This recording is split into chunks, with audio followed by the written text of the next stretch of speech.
ওপার বাংলায় মার খাচ্ছে সংখ্যালঘু হিন্দুরা, আর এপারে এসে স্রেফ 2 মাস ক্রিকেট খেলে 9 কোটি টাকার বেশি পকেটে পুরে নেবেন বাংলাদেশের মুস্তাফিজুর রহমান। গোটা সংখ্যালঘু নিধন যজ্ঞে তিনি নীরব। অত্যাচারের বিরুদ্ধে যার একটা টুইট পর্যন্ত নেই, যা নিয়ে আপত্তি ক্রিকেট প্রেমীদের একাংশের। রাজ্যের হিন্দুত্ববাদীদের একটা বিরাট অংশ মুস্তাফিজকে আইপিএলে নেওয়ার বিপক্ষে। তাদের সাফ কথা, কোনো বাংলাদেশিকে দলে নেওয়া যাবে না। সোশ্যাল মিডিয়ায় কেকেআরকে বয়কট করার ডাকও উঠছে। মাশরাফি মুর্তাজা, সাকিব আল হাসান, লিটন দাসের পর এবার কেকেআরে মুস্তাফিজুর রহমান।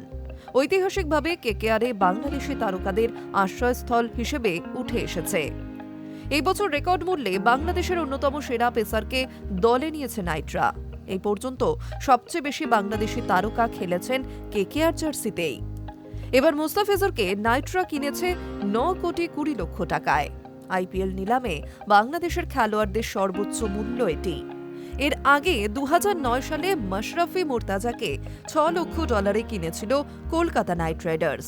বর্তমান হিসাবে সেটা 5 কোটি 45 লক্ষ টাকা। কিন্তু এবছরের পরিস্থিতি আলাদা। ওপার বাংলায় মৌলবাদীদের আগ্রাসন আর ধর্মের নামে হানাহানিতে নিরাপত্তাহীনতায় ভুগছে সংখ্যালঘুরা।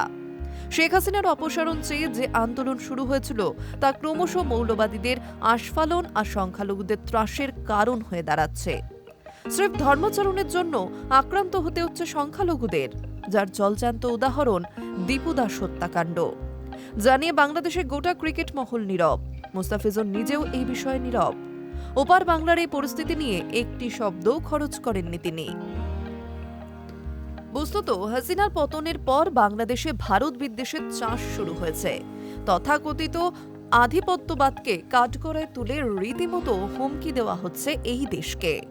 ভারতের সার্বভৌমত্বে আঘাত হেনে 7 সিস্টার্স দখলের দাবি উঠছে বাংলাদেশে। আর ভারত বয়কটের ডাক এখন ওপারের জাতীয় স্লোগান। High news network.